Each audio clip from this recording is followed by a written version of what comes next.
Well, Mitt Romney's wasn't the only big 2012 announcement yesterday. The other former governor who's, quote, exploring a presidential run, Tim Pawlenty, hired a campaign manager. Nick Ayers is the former executive director of the Republican Governors Association, and he's been tapped to manage Pawlenty's presidential campaign. He joins us now from his new home in Minneapolis. It's a long way from Georgia. Nick, thanks for joining us this morning. Hey, thanks for having me, Chuck and Savannah. Good morning. All right. I hope you brought your winter coats. But I want to start with the first question here. We got Mitt Romney in the race. Is it fair that Mitt Romney's called the front runner? Do you believe he is the front runner right now for the presidential nomination, that he's the guy you're chasing when it comes to getting this Republican nomination? Of course he is the front runner. He ran an aggressive campaign last 4 years ago. He raised a lot of money, and he spent the last 4 years making very calculated organizational moves, continuing to build a financial network. So he, of course, enters the race yesterday as the front runner. Let me ask you about something you said yesterday to the Minneapolis Star-Tribune, kind of a buy low, win high theory. You say about Pawlenty's poll numbers, quote, it's like any startup. The time to invest isn't when you have an IPO and it's worth $300 a share. The time to invest is when it's a penny stock.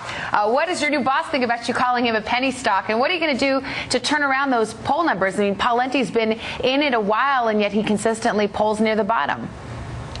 Well, that's not the case. He hasn't been in it a while, and what I was responding to, Savannah, is they asked me about was I concerned about Governor Pawlenty's single-digit polling numbers nationally, and I said, of course not. We're nearly a year out, and polls at this point are irrelevant. My theory on this is that you want to be just over 50%, right at the election. Where we are in the polls right now are irrelevant. We recognize we're an underdog, but the support and the enthusiasm building for him among people who are paying attention is incredible. Look, I think he has a lot of strengths, and my point is I do believe he'll be the big IPO. I think he's the investment worth making because of his record as governor, and that's really how I made my decision. Is I think his record as a two-term governor in a tough blue state, as an uncompromising conservative, will be second to no one in this race, and that's ultimately how this primary will be contested and how people will make up their minds. And that's why I'm very confident about the decision that I made in Governor Pawlenty and his record, not just his record. For me, it was almost more about who he is as a person. I know the governor personally, and I know his heart, I know his vision for this country, and that's what had me so excited. Nick, Mitt Romney yesterday in his announcement video filmed it in New Hampshire. He had one anecdote that was state-based. It was Nevada. Two states he did not mention were Iowa and South Carolina. Do you believe that the eventual Republican nominee will have to win probably both Iowa and South Carolina in order to get the nomination? Look, I believe that you should support a candidate who can compete everywhere. I can't answer to Governor Romney's strategy. I haven't watched his video. What I can tell you is that Governor Pawlenty's, meaning, if you guys, for right now, you guys have a one-state strategy. It starts in Iowa, and then you move on from there?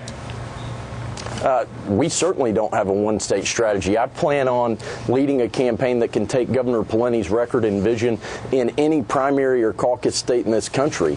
His record as a conservative, his record as a two-term governor is marketable and I think valuable in any early state. But can you win the nomination without winning Iowa?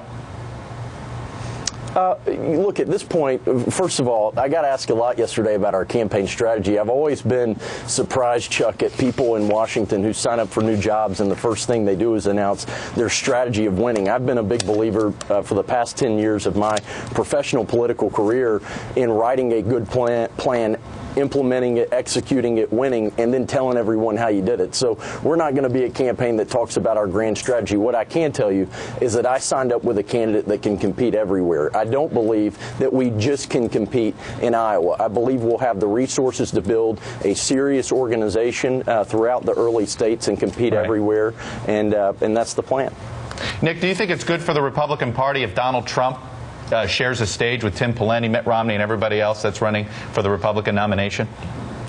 You know, Chuck, I've been on the job for 23 hours. I'm focused on building our campaign plan, not giving advice to other candidates at this point. That was my job for the last 4 years. Look, we're going to have a lot of interesting dynamics and personalities in this race. It's a free country. Anyone is welcome to run. I signed up with a very serious person who I believe can unite the party and win. And that's what I'm going to be focused on, not giving advice to whether or not the Don should run. All right, I will tell you this, it will probably help our ratings, our debate ratings, if he'll do it. All right. Well, Nick Ayers, well, that's one way of putting it. We are longtime watchers of those jazzy Jerry Bruckheimer-like videos you guys have been releasing for Tim Pawlenty. So let us know if you got any more of those coming out. Appreciate your time this morning. Thank you. Hey, thanks. Good to be with you all. Thanks.